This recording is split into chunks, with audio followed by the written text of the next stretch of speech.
진짜 존중은 부탁을 들어줬을 때가 아니라 거절했을 때 드러난다. 정약용은 사람을 대하는 도리를 이렇게 보았다. 겉으로 웃고 말을 곱게 하는 것이 예의가 아니라 상대의 뜻을 꺾지 않는 것이 진짜 예의라고. 사람은 원하는 것을 얻을 때는 누구에게나 친절해진다. 그러나 뜻대로 되지 않을 때 그 순간의 태도에 그 사람의 바탕이 드러난다. 거절을 모욕으로 여기면 그는 사람을 존중한 것이 아니라 자기 욕심을 앞세운 것이다. 노년으로 갈수록 이 장면을 더 자주 겪게 된다.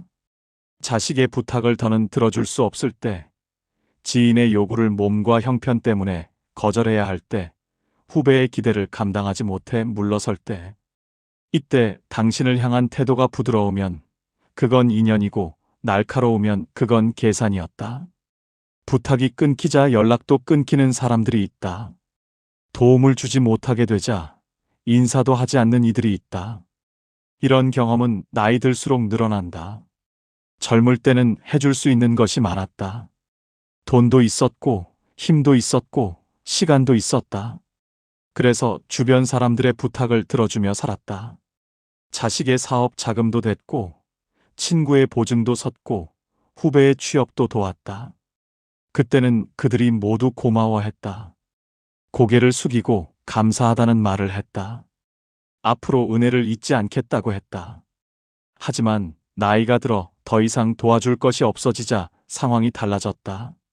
전화가 뜸해지고 만남이 줄어들고 안부조차 묻지 않게 되었다. 명절에 보내던 선물도 끊기고 생일에 오던 연락도 사라졌다. 그제야 깨닫는다. 그들이 좋아했던 건 나라는 사람이 아니라 내가 줄 수 있던 것들이었음을. 관계라고 생각했던 것이 사실은 거래였음을. 서울 강서구에 사는 박창수 씨는 이런 경험을 했다. 30년 넘게 사귄 친구가 있었는데 그 친구가 사업 자금이 급하다며 3천만 원을 빌려달라고 했다. 박 씨는 당시 은퇴 후 모아둔 돈이 있었지만 자식들 결혼 자금으로 준비해둔 돈이었다. 고민 끝에 정중하게 거절했다. 미안하네. 지금은 형편이 안 되네. 자식들 결혼 자금으로 모아둔 돈이라 손 뗄 수가 없어. 친구는 그 자리에서 표정이 굳어졌다. 자네 은행에 돈 많이 있다는 얘기 들었는데 그게 거짓말이었나? 박 씨는 당황했다. 돈이 있긴 하지만 용도가 정해진 돈이라서. 친구는 더 이상 말을 듣지 않았다. 일어서며 차갑게 말했다. 알았네. 30년 친구가 이 정도였구만. 그 뒤로 친구는 연락을 끊었다. 박 씨가 먼저 전화를 해도 받지 않았고 문자를 보내도 답이 없었다. 동창회에서 마주쳐도 눈을 피했다. 박 씨는 한동안 죄책감에 시달렸다. 내가 너무 매정했나? 친구가 급할 때 도와주지 못한 내가 잘못한 걸까? 하지만 시간이 지나면서 생각이 바뀌었다.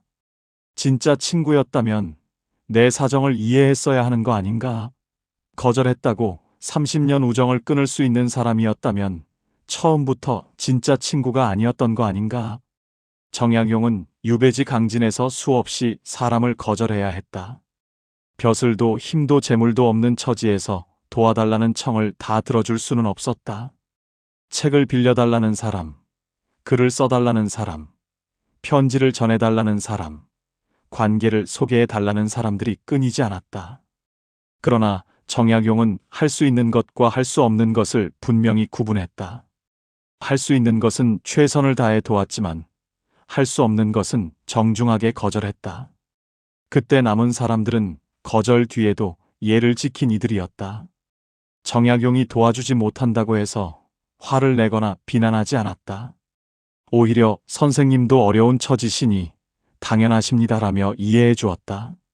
이런 사람들은 나중에 정약용이 형편이 조금 나아졌을 때 도움을 청하면 기꺼이 응해 주었다. 관계가 끊어지지 않고 오히려 더 깊어졌다. 반면 떠난 사람들은 부탁이 끊기자 마음도 끊어낸 이들이었다. 정약용이 거절하자마자 돌아서서 다시는 찾아오지 않았다. 심지어 뒷담화를 하거나 나쁜 소문을 퍼뜨리기도 했다. 정약용이 벼슬 있을 때는 잘난 척하더니 유배 와서는 인색하기 짝이 없다는 식이었다. 정약용은 이런 사람들을 보며 허탈해했지만 동시에 배웠다. 사람의 진면목은 좋을 때가 아니라 어려울 때 드러난다는 것을. 정약용은 그제야 알았다. 사람은 도움으로 이어지는 것이 아니라 태도로 남는다는 것을. 진짜 관계는 무엇을 주고받느냐가 아니라 어떤 마음으로 대하느냐에서 결정된다는 것을. 도움을 줄 수 없을 때도 존중해주는 사람이 진짜 인연이라는 것을. 동양고전에도 이런 말이 있다. 의를 잃고 얻는 것은 얻는 것이 아니라 빚이다. 억지로 들어준 부탁은 호의가 아니라 훗날 원망으로 돌아온다. 할 수 없는 일을 억지로 하면 자신도 힘들고 상대방도 제대로 된 도움을 받지 못한다. 결국 양쪽 다 손해를 본다. 그러니 할 수 없는 일은 처음부터 하지 않는 것이 옳다. 부산 해운대구에 사는 김순희 씨는 딸의 부탁을 거절하고 나서 한동안 괴로워했다. 딸이 아이를 맡아달라고 했는데 자신의 건강 상태로는 어려웠다. 허리도 아프고 무릎도 아파서 아이를 돌보기가 버겁다는 것을 알고 있었다. 하지만 딸의 실망한 표정을 보는 것이 두려워 거절하지 못하고 있었다. 남편이 말했다. 당신 몸 상태로 아이를 맡으면 당신도 고생하고 아이도 제대로 돌봐지지 않아. 차라리 지금 안 된다고 분명히 말하는 게 서로에게 나아. 김 씨는 고민 끝에 딸에게 솔직하게 말했다. 엄마가 너를 안 도와주려는 게 아니라 지금 몸 상태로는 아이를 안전하게 돌볼 자신이 없어. 미안하다. 딸은 처음에는 실망한 표이였지만 금방 이해해 주었다. 엄마, 괜찮아요. 제가 다른 방법을 찾아볼게요. 엄마 건강이 더 중요하죠. 그 말을 듣고 김 씨는 딸이 정말 성숙했다는 것을 느꼈다. 자기 필요보다 엄마의 건강을 먼저 생각해주는 딸이 자랑스러웠다. 그리고 초기에 솔직하게 말한 것이 옳은 선택이었다는 것을 알았다. 반대로 대구 수성구에 사는 이명자 씨는 아들의 부탁을 거절하지 못하고 억지로 들어주다가 후회했다. 아들이 사업 자금으로 5천만 원을 빌려달라고 했다. 이 씨는 그 돈이 자신의 노후 자금이라는 것을 알고 있었지만 아들의 간청을 거절하지 못했다. 나중에 꼭 갚을게요. 이번 사업만 잘 되면 2배로 갚을게요. 하지만 아들의 사업은 실패했다. 5천만 원은 돌아오지 않았다. 이 씨는 노후 자금을 잃었지만 아들에게 갚으라고 독촉할 수도 없었다. 아들도 죄책감에 시달리면서 어머니를 피하게 되었다. 오히려 관계가 나빠졌다. 처음부터 안 된다고 분명히 말했더라면 이런 일은 없었을 것이다. 거절은 상대방을 배려하지 않는 것이 아니라 오히려 배려하는 것이다. 할 수 없는 일을 억지로 하겠다고 하면 결국 제대로 해주지 못하고 상대방도 실망하게 된다. 차라리 처음부터 안 된다고 말하는 것이 서로에게 낫다. 상대방도 다른 방법을 찾을 수 있고 나도 감당할 수 없는 부담을 지지 않아도 된다. 정약용은 거절할 때도 방법이 있다고 했다. 무턱대고 안 되라고 하는 것이 아니라 이유를 설명하고 이해를 구하는 것이다. 도와주고 싶지만 지금 형편이 이러저러해서 어렵습니다라고 정중하게 말하면 대부분의 사람들은 이해한다. 진짜 인연이라면 말이다. 하지만 어떻게 말하든 화를 내고 관계를 끊는 사람들이 있다. 이런 사람들은 처음부터 당신을 존중한 것이 아니라 당신이 줄 수 있는 것만 원했던 것이다. 이런 관계는 일찍 정리되는 것이 오히려 다행이다. 나중에 더 큰 상처를 받기 전에 본색을 알게 된 것이니까. 광주 북구에 사는 최동식 씨는 후배의 부탁을 거절하고 나서 오히려 홀가분해졌다. 후배가 취업을 부탁했는데 최 씨는 이미 은퇴한 지 오래되어 도와줄 방법이 없었다. 미안하네. 내가 은퇴한 지 10년이 넘어서 이제 회사에 아는 사람도 거의 없어. 도와주고 싶지만 현실적으로 어렵네. 후배는 실망한 표정으로 돌아갔지만 며칠 후 다시 연락이 왔다. 선배님, 제가 생각이 짧았습니다. 선배님께 무리한 부탁을 드렸네요. 이해해 주셔서 감사합니다. 최 씨는 그 말을 듣고 후배가 예의 바른 사람이라는 것을 알았다. 거절했는데도 관계가 끊어지지 않고 오히려 서로를 더 이해하게 되었다. 진짜 존중은 이런 것이다. 상대방의 한계를 인정하고 그 사람이 할 수 없는 것을 강요하지 않는 것. 도움을 받지 못했다고 해서 관계를 끊지 않는 것. 거절을 개인적인 모욕으로 받아들이지 않는 것. 이런 태도를 가진 사람이 진짜 교양 있는 사람이고 진짜 인연이다. 노년에는 특히 이런 판단이 중요하다. 젊을 때는 부탁을 들어줄 수 있는 능력이 있었지만 나이가 들면서 그 능력이 줄어든다. 건강도 약해지고 경제력도 떨어지고 사회적 영향력도 감소한다. 이런 상황에서 모든 부탁을 들어주려고 하면 자신만 힘들어진다. 인천 남동구에 사는 정미숙 씨는 친구의 부탁을 거절하지 못해서 한동안 고생했다. 친구가 자녀 결혼식에 축의금을 많이 내달라고 은근히 압박했다. 우리 사이에 이 정도는 해줘야 하는 거 아니야? 정 씨는 당시 경제적으로 여유가 없었지만 친구 체면을 생각해서 무리해서 큰돈을 냈다. 하지만 그 뒤로 생활비가 빠듯해져서 한 달 내내 고생했다. 친구는 고맙다는 인사 한마디 없이 당연한 듯이 받았다. 정 씨는 그제야 깨달았다. 이 친구는 나를 진짜 친구로 생각한 게 아니라 이용할 사람으로 생각했구나. 다음에 친구가 또 다른 부탁을 했을 때는 단호하게 거절했다. 미안하지만 지금은 어려워. 친구는 화를 냈지만 정 씨는 흔들리지 않았다. 그 관계는 끊어졌지만 후회하지 않았다. 거절할 용기를 가져라. 모든 사람에게 좋은 사람이 되려고 하지 마라. 그것은 불가능하고 자신만 힘들어진다. 할 수 있는 것은 하고 할 수 없는 것은 거절하라. 그것이 정직한 삶이고 건강한 관계를 유지하는 방법이다. 정약용은 또 이런 말도 했다. 사람을 대할 때 가장 중요한 것은 성이다. 도움을 줄 수 있으면 진심으로 돕고 줄 수 없으면 솔직하게 말하라. 거짓으로 기대를 주고 나중에 실망시키는 것이 가장 나쁘다. 부탁을 들어줄 수 없으면 빨리 말하라. 미루다가 나중에 거절하면 상대방은 더 실망한다. 시간을 낭비하게 만들고 다른 방법을 찾을 기회를 놓치게 만든다. 제주도에 사는 양철수 씨는 친척의 부탁을 미루다가 결국 거절해서 원망을 샀다. 친척이 돈을 빌려달라고 했는데 양 씨는 확답을 주지 않고 생각해 볼게라고만 했다. 친척은 양 씨가 빌려줄 거라고 기대하고 기다렸다. 한 달이 지나서 양 씨가 미안하지만 어렵게 써라고 하자 친척은 화를 냈다. 처음부터 안 된다고 하지 왜 기대를 주고 이러냐? 양 씨는 할 말이 없었다. 친척 말이 맞았다. 처음부터 분명하게 거절했어야 했다. 그러면 친척도 다른 방법을 일찍 찾았을 것이다. 미루다가 늦게 거절하는 것이 오히려 더 나쁜 결과를 만들었다. 거절할 때는 명확하고 신속하게 하라. 생각해 볼게라는 애매한 답변은 상대방에게 기대를 주고 나중에 더 큰 실망을 안겨준다. 할 수 없다면 미안하지만 지금은 어렵습니다라고 분명하게 말하라. 그것이 상대방에 대한 예의다. 서울 송파구에 사는 한영수 씨는 아들의 부탁을 단호하게 거절하고 나서 오히려 관계가 좋아졌다. 아들이 아파트 구입 자금을 보태달라고 했는데 한 씨는 이미 다른 자녀들에게 결혼 자금을 지원해서 여유가 없었다. 미안하지만 아빠는 이미 형들 결혼할 때 다 도와줬어.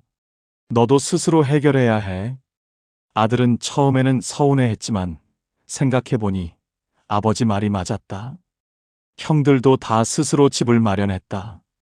자기만 아버지에게 의존하려고 한 것이 부끄러웠다. 아들은 더 열심히 일해서 결국 스스로 집을 샀다. 그리고 아버지에게 말했다. 아빠가 거절해 주셔서 감사해요. 덕분에 제가 더 열심히 할 수 있었어요.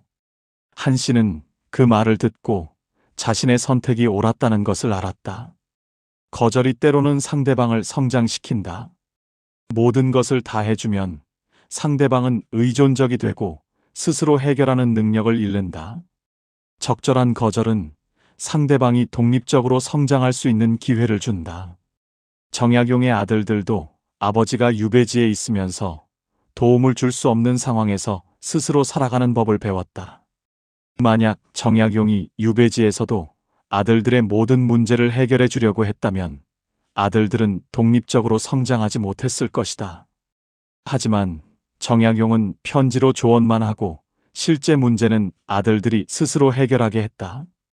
그 결과 아들들은 모두 훌륭하게 성장했다. 거절은 때로는 더 큰 사랑이다. 상대방이 스스로 설 수 있도록 도와주는 것이다. 모든 것을 다 해주는 것이 사랑이 아니라 상대방이 성장할 수 있는 기회를 주는 것이 진짜 사랑이다. 부산 동래구에 사는 김철호 씨는 손자의 부탁을 거절하면서 이런 말을 했다. 할아버지가 다 해주면 너는 아무것도 배우지 못해. 내가 스스로 해결하는 과정에서 배우는 것이 많단다. 손자는 처음에는 섭섭해했지만 나중에 스스로 문제를 해결하고 나서 뿌듯해했다. 할아버지, 제가 해냈어요. 김 씨는 손자의 밝은 표정을 보며 자신의 선택이 옳았다는 것을 확인했다. 거절을 두려워하지 마라. 거절은 관계를 끊는 것이 아니라 건강한 경계를 만드는 것이다. 자신이 할 수 있는 것과 할 수 없는 것을 분명히 하는 것이다. 이런 경계가 있어야 관계가 오래 유지된다. 경계 없이 모든 것을 다 들어주면 결국 자신이 지쳐서 관계를 먼저 끊게 된다. 대전 유성구에 사는 박영희 씨는 친구들의 부탁을 다 들어주다가 결국 모든 친구들과 연락을 끊었다. 친구들이 부탁할 때마다 거절하지 못하고 다 들어줬는데 점점 부담이 커졌다. 돈도 빌려주고 심부름도 해주고 고민 상담도 해줬는데 자신은 점점 지쳐갔다. 결국 어느 날 폭발해서 모든 친구들에게 이제 그만 좀 해라고 화를 냈다. 친구들은 당황했고 관계는 틀어졌다. 박 씨는 후회했다. 처음부터 할 수 없는 것은 거절했어야 했는데 참다가 나중에 화를 내는 것보다 처음부터 분명하게 말하는 게 나았을 텐데. 건강한 거절은 관계를 유지하는 방법이다. 참고 참다가 폭발하는 것보다 처음부터 경계를 명확하게 하는 것이 좋다. 정약용은 이렇게 말했다. 군자는 의로서 사귄다. 서로에게 도움이 되는 관계는 유지하고 해가 되는 관계는 정리한다. 이것이 현명한 사람의 태도다. 모든 관계를 다 유지할 필요는 없다. 건강한 관계는 유지하고 해로운 관계는 정리하라. 거절했을 때 화를 내고 관계를 끊는 사람이라면 그 관계는 정리되는 것이 맞다. 울산 남구에 사는 이경숙 씨는 오랜 친구와 관계를 정리하고 나서 오히려 마음이 편해졌다. 친구가 늘 돈을 빌려달라고 했는데 한 번도 갚지 않았다. 이 씨가 더 이상 빌려줄 수 없다고 하자 친구는 화를 내며 우리 사이가 이 정도였어? 라고 했다. 이 씨는 단호하게 말했다. 우리 사이가 돈으로 유지되는 거라면 이제 끝내는 게 맞아. 친구는 돌아섰고 다시는 연락하지 않았다. 이 씨는 처음에는 섭섭했지만 시간이 지나면서 홀가분해졌다. 저 사람은 나를 친구가 아니라 ATM으로 생각했구나. 일찍 정리된 게 다행이야. 해로운 관계를 정리하는 것도 용기다. 모든 관계를 다 붙잡고 있을 필요는 없다. 거절의 기술을 배워라. 첫째, 이유를 설명하라. 지금 형편이 이러저러해서 어렵습니다라고 구체적으로 말하라.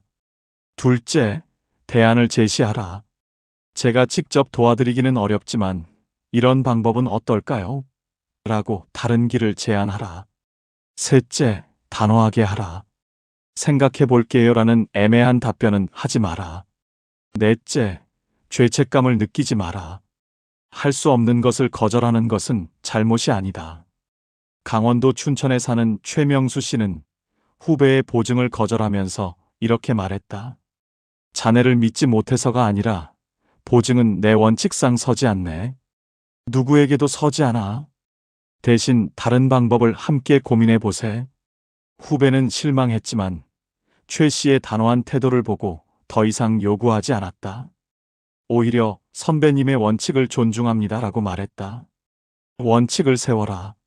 보증은 절대 서지 않는다. 자녀에게도 일정 금액 이상은 지원하지 않는다. 건강상 무리한 부탁은 받지 않는다 등 자신만의 원칙을 만들고 그것을 지켜라. 원칙이 있으면 거절하기가 쉬워진다. 내 원칙상 할 수 없습니다라고 말하면 상대방도 더 이상 요구하기 어렵다. 경상남도 창원에 사는 정수진 씨는 자녀들에게 명확한 원칙을 알려주었다. 엄마가 도와줄 수 있는 것은 여기까지야. 그 이상은 너희가 스스로 해결해야 해. 자녀들은 처음에는 야박하다고 생각했지만 나중에는 엄마의 원칙을 이해하고 존중했다. 오히려 엄마에게 무리한 부탁을 하지 않게 되었고 관계가 더 편안해졌다. 명확한 경계는 관계를 편하게 만든다. 어디까지 도와줄 수 있는지 서로 알고 있으면 기대와 실망이 줄어든다. 애매한 상태로 두면 상대방은 계속 기대하게 되고 거절할 때마다 실망한다. 차라리 처음부터 명확하게 선을 그어두는 것이 좋다. 정약용도 유배지에서 명확한 경계를 만들었다. 가르칠 수 있는 학생은 받아들이고 가르칠 수 없는 학생은 거절했다. 쓸 수 있는 글은 써주고 쓸 수 없는 글은 거절했다. 이런 명확함 덕분에 사람들도 정약용에게 무리한 요구를 하지 않았다. 오히려 정약용의 원칙을 존중했다. 거절은 관계를 시험하는 기회다. 거절했을 때 상대방의 반응을 보면 그 사람이 어떤 사람인지 알 수 있다. 진짜 인연은 거절해도 변하지 않는다. 오히려 당신의 솔직함을 존중하고 한계를 이해해준다. 가짜 인연은 거절하자마자 돌아선다. 당신이 아니라 당신이 줄 수 있는 것만 원했기 때문이다. 전라북도 전주에 사는 김동수 씨는 형제의 부탁을 거절하고 나서 형제의 진심을 알게 되었다. 형제가 사업 자금을 달라고 했는데 김 씨는 여유가 없어서 거절했다. 형제는 괜찮아. 내 형편이 어려운 걸 몰랐네. 미안해라고 말했다. 김 씨는 그 말을 듣고 형제가 진짜 가족이라는 것을 느꼈다. 거절했는데도 이해해주고 오히려 미안해하는 형제가 고마웠다.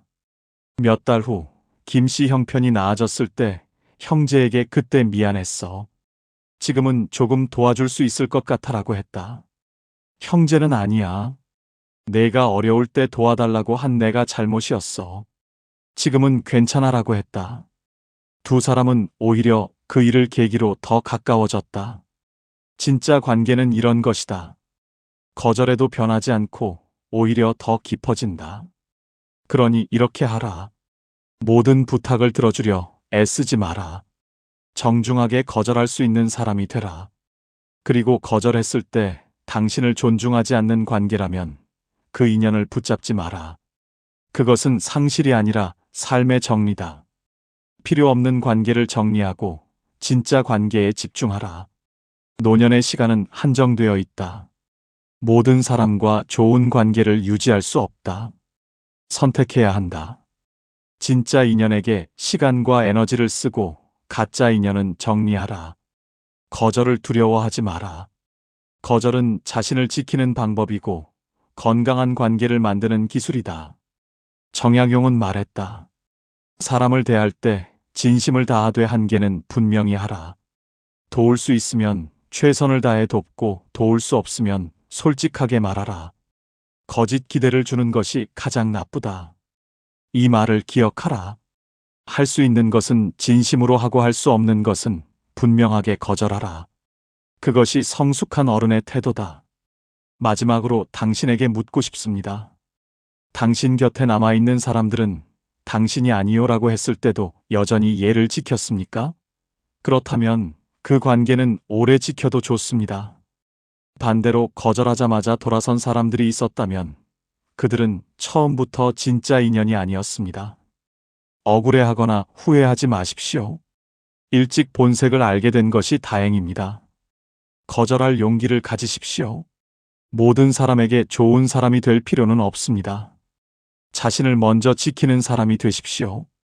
그래야 진짜 소중한 사람들을 더 잘 도울 수 있습니다.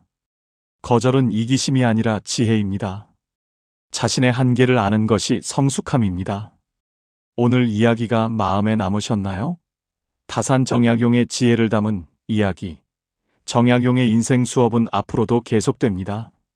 좋아요와 구독으로 함께 해주시면 더 깊은 삶의 통찰을 전해드리겠습니다. 감사합니다.